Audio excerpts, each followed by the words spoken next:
জিয়ালে আমারে ডাকপা, শেলে আমারে পাশে পাবা।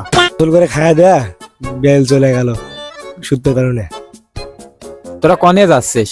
এ মেয়ে, তোর বাড়ি কোয়ানে? বেশি কথা কইস না। আসসালামু আলাইকুম, আমার নাম রিফাত হাসান রলিফ, আমার বাসা গোপালগঞ্জ। সাদিক নাইম, আমার বাসা বগুড়া। আমি মোহাম্মদ শিহাবুদ্দিন, আমার বাসা ঝিনাইদহ। তো আজকের এই ভিডিওতে আমি আঞ্চলিকতার বিভিন্নতা নিয়ে একটি ডকুমেন্টারি তৈরি করতে যাচ্ছি। চলুন শুরু করা যাক। আমি তোমাকে মেলা ভালোবাসি, আমি তোমারে জন্মের ভালোবাসি, আমি তোমার অনেক ভালোবাসি, তোমার জন্য আমার মন কান্দে। তোমার নিকে আমার মন কান্দে। তোমার জন্য আমার মন কান্দে। তুমি থেকে ঘুরে যাচ্ছ, কোয়ানতে কোয়ানে যাচ্ছিস? কনতে কনে যাচ্ছিস? যখনই আমাকে ডাকবো তখনই আমাকে পাশে পাবো। জিয়ালে আমারে ডাকপা, শেলে আমারে পাশে পাবা। যখন আমাকে ডাকবে তখন কাছে পাবে। আমার কিছু ভালো লাগছে না, আমার কিছু বাল ঠেকতেছে না। আমার কিছু ভালো লাগছে না।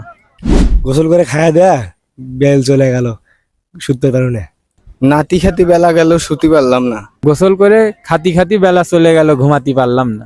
তোমরা কুড়ি যাচ্ছ, তোরা কোয়ানে যাচ্ছিস? তোরা কনে যাচ্ছিস? এ সরি তোর বাড়ি কোনটি? এই মেয়ে, তোর বাড়ি কোয়ানে? এই মেয়ে, তোর বাড়ি কনে? বেশি কথা কইস না। ফাউ পেছাল পারিস না। বেশি কথা কইস না। সিলেটে এসে ঘোরাফেরা করে ভালোই লাগিচ্ছে। সিলেটে আইসে ঘোরাঘুরি করতে ভাল লাগতেছে। সিলেটে এসে ঘুরতে অনেক ভালো লাগছে। পেজটা ভালো করে দিয়েন। পেজটা ফলো করে দিতে ভুলবেন না। পেজটা ফলো করে দিতে ভুলবেন না।